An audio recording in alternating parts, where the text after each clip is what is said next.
This is your daily dose of all things royal. It is. So this week on Twitter, Edward Fortescue, who's a former major, as you mentioned, came out lambasting the couple. And I get it. Here's what he said. He said, the wounded veterans of Invictus are done, utterly and irrevocably done with Harry and his wife.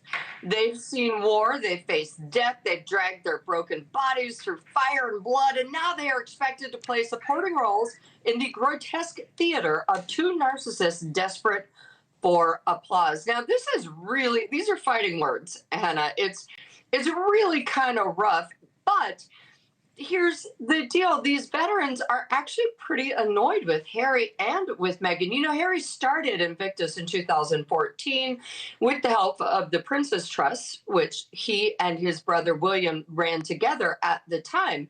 And at first, it was really great. It was really all about the veterans, and that's it. He was very hands-on, and then there came Megxit, and he became less hands-on because, of course, it's overseas. And a lot of people are really starting to feel like they're kind of being used for good PR. You know, they don't really see him. They don't understand what the projects are doing right now. And they're saying, you know what?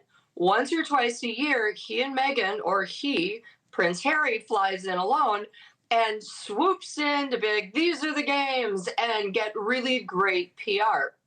And they're kind of annoyed. So other papers have reported that in the last 2 years, over 2,000 members of the Invictus Games have quit because they're very upset about feeling kind of used by the couple for, again, good PR.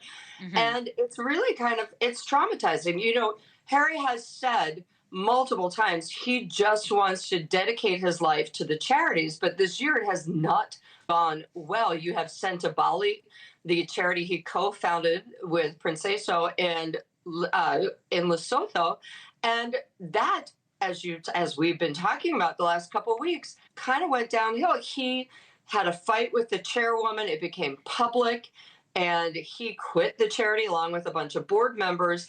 And just last week, the UK Charity Commission kind of blamed both sides, both Harry and the charity chairwoman, Sophie Chandaka, for bringing this fight public. Now, they did clear Harry of bullying.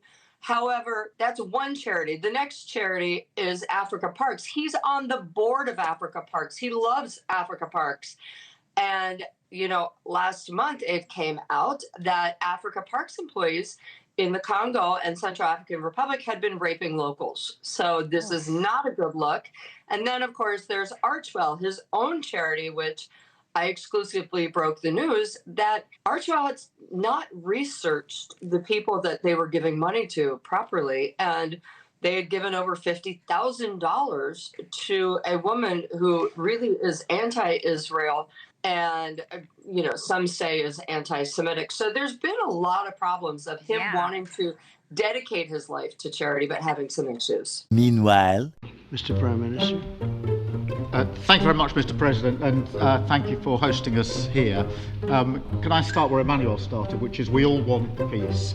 The war in Ukraine has had a huge impact, particularly on the Ukrainians who've borne the brunt of it, but it's also had an impact on Europe and on the United Kingdom. There's not a family or community that hasn't been affected. And when we talk about security, we're talking about the security not just of Ukraine, we're talking about the security of Europe and the United Kingdom as well. And to pay for the security when they're in the United States, the American taxpayers will have to pay. Which is why this is such an important issue. I think this is such an important meeting. As a group, I think we've had a discussion on the phone a number of times, Mr. President, but be able now to be around the table to take it forward. And I really feel that we can, I think, with the right approach this afternoon, make real progress, particularly on the security guarantees, and your indication of security guarantees of some sort of... He can can and she can get the taxpayers in Britain to pay for their security. Article 5 style guarantees fits with what we've been doing with the Coalition of the Willing, which we started some months ago, bringing countries together and showing that we were prepared to step up to the plate when it came to security. With you coming alongside, the US alongside what we've already developed, I think we could take a really important step forward today, a historic step actually could come out of this meeting in terms of security for Ukraine and security in Europe. I also feel that we can make real progress towards a just and lasting outcome.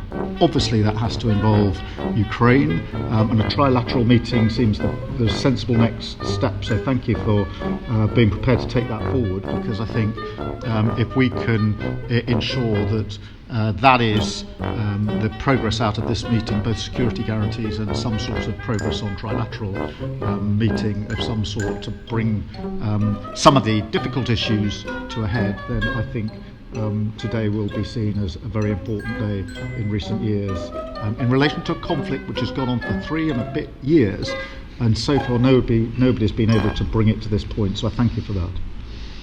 Such a fraud.